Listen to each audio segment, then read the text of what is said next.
নমস্কার বন্ধুরা, আপনাদের সবাইকে স্বাগত জানাচ্ছি আপনাদের প্রিয় চ্যানেল কুকিং কানেকশনে। আজকে যে রেসিপিটি শেয়ার করব সেটা হলো একটি ট্রেডিশনাল বেঙ্গলি রেসিপি, এঁচোড় চিংড়ি। এখন কিন্তু এঁচোড়ের সময়, আর এঁচোড় দিয়ে কিন্তু চিংড়ি মাছ খেতে প্রায় সবাই পছন্দ করে। এটা কিন্তু গরমের সময়ের একটি ফেমাস রেসিপি বলা যেতে পারে। তাহলে চলো রান্নাটা শুরু করি। নিয়েছি আমি এখানে একটি মিডিয়াম সাইজের এঁচোড়। এঁচোড়গুলো আমি এভাবে কেটে ধুয়ে পরিষ্কার করে নিয়েছি। নিয়েছি 500 গ্রাম গলদা চিংড়ি। চিংড়িগুলো ভালো করে পরিষ্কার করে মাঝের সুতাটা ছাড়িয়ে নিয়েছি। এখানে কিন্তু আপনারা ছোট চিংড়িও ব্যবহার করতে পারবেন। এবার আমি চিংড়িগুলো মেখে নেব। তার জন্য দিয়ে দিলাম 1 চামচ হলুদ গুঁড়ো আর 1 চামচ নুন।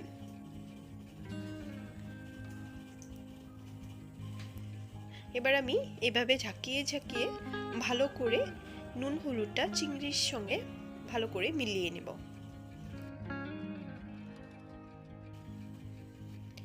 নিয়েছি এখানে আমি 2টো আলু।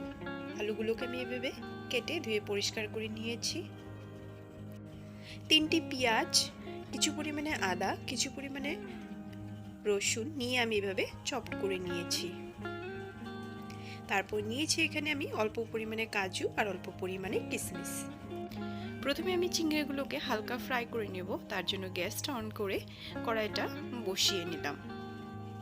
ওপাশের চুলাতে আমি এঁচোড়গুলোকে সিদ্ধ করে নেব। তার জন্য একটি পাত্রে জল দিয়ে বসিয়ে দিলাম আর ধুয়ে পরিষ্কার করে রাখা এঁচোড়গুলো আমি দিয়ে দিলাম। 1 চামচ পরিমাণে নুন আর 1 চামচ পরিমাণে হলুদ।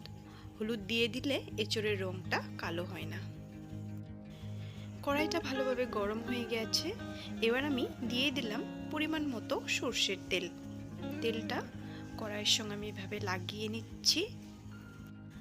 তেলটা ভালোভাবে গরম হওয়ার জন্য আমরা কিছুক্ষণ অপেক্ষা করব। তেলটা বেশ ভালোভাবে গরম হয়ে গেছে। এবার আমি দিয়ে দিলাম মেখে রাখা চিংড়িগুলো।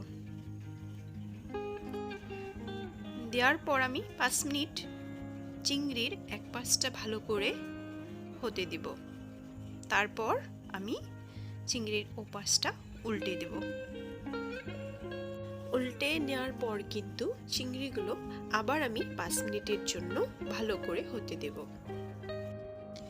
প্রায় বিয়ে বাড়িতে কিন্তু এঁচোড় দিয়ে চিংড়ি মাছের রেসিপিটা দেখতে পাওয়া যায়। বন্ধুরা, আমার কিন্তু চিংড়ি মাছটা খুবই প্রিয় মাছ। মাছগুলো ভাজা হয়ে গেছে। এবার আমি তেল ঝরিয়ে তুলে নিচ্ছি।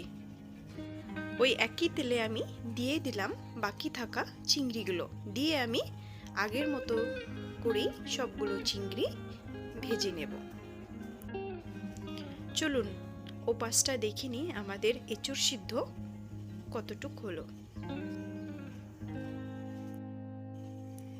আরও 5 মিনিট সময় ধরে আমি সিদ্ধ করে নেব।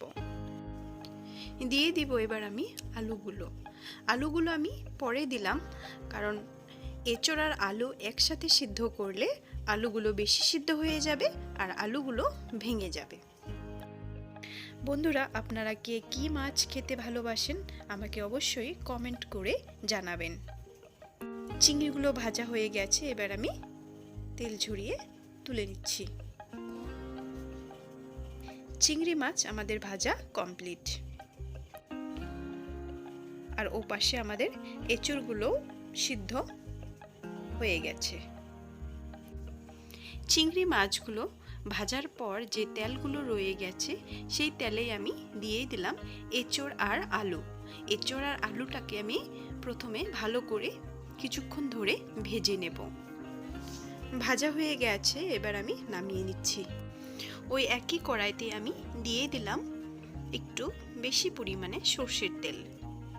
এঁচোড় রান্না করার সময় যদি একটু তেল বেশি দেওয়া হয় তাহলে এঁচোড়গুলো কিন্তু খেতে খুবই ভালো লাগে। তেলটা ভালো করে গরম হওয়ার পর আমি দিয়ে দিলাম 1টি শুকনো লঙ্কা আর 2টো তেজপাতা আর কিছু গোটা গরম মশলা আর জিরে। এবার আমি দিয়ে দিলাম চপড করে রাখা পেঁয়াজ রসুন আদাগুলো দিয়ে ভালো করে কিছুক্ষণ নাড়িয়ে নেব। এবার আমি সব মশলাগুলো অ্যাড করব। তার জন্য দিয়ে দিলাম প্রথমে 2 চামচ নুন, 1 চামচ হলুদ গুঁড়ো, 2 চামচ লাল লঙ্কার গুঁড়ো, 1 চামচ জিরে গুঁড়ো দিয়ে ভালো করে মিশিয়ে নেব। তারপর আমি দিয়ে দিলাম 1 চামচ ধনে গুঁড়ো, দিয়ে দিলাম পেস্ট করে রাখা কাজু আর কিশমিশগুলো। মশলার বাটিটা ধুয়ে আমি একটু জল দিয়ে দিলাম। এবার আমি সবগুলো মশলা কিছুক্ষণ ধরে কষিয়ে নেব, যতক্ষণ পর্যন্ত না মশলার থেকে তেল ছেড়ে দিচ্ছে। দেখুন মশলার থেকে সুন্দরভাবে তেল ছেড়ে দিয়েছে। এবার আমি দিয়ে দিলাম এঁচোড় আর আলুগুলো। এঁচোড় আর আলুগুলো দেওয়ার পর এবার আমি ভালো করে এঁচোড় আলুগুলোকে মশলার সঙ্গে কিছুক্ষণ ধরে নাড়িয়ে নাড়িয়ে কষিয়ে নেব। কষানো আমার হয়ে গেছে। এবার আমি দিয়ে দিব পরিমাণ মতো জল। আমি বেশি ঝোল রাখবো না, তার জন্য জলের পরিমাণটাও আমি বেশি দেব না। দিয়ে দিলাম আগের থেকে ভেজে রাখা চিংড়ি মাছগুলো। এবার আমি কিছুক্ষণের জন্য জলটাকে ভালো করে ফুটিয়ে নেব আর মাঝে মাঝে নাড়তে থাকবো। দিয়ে দিলাম 1 চামচ গরম মশলা। গরম মশলা দিয়ে আমি ভালো করে নাড়িয়ে নেব। তারপরে দিয়ে দিলাম আমি 1 চামচ পরিমাণ মতো ঘি। এবার আমি গ্যাসের ফ্লেমটা অফ করে সার্ভ করে নেব। এঁচোড় কিন্তু গরম গরম ভাত আর রুটির সাথে আপনারা পরিবেশন করতে পারবেন।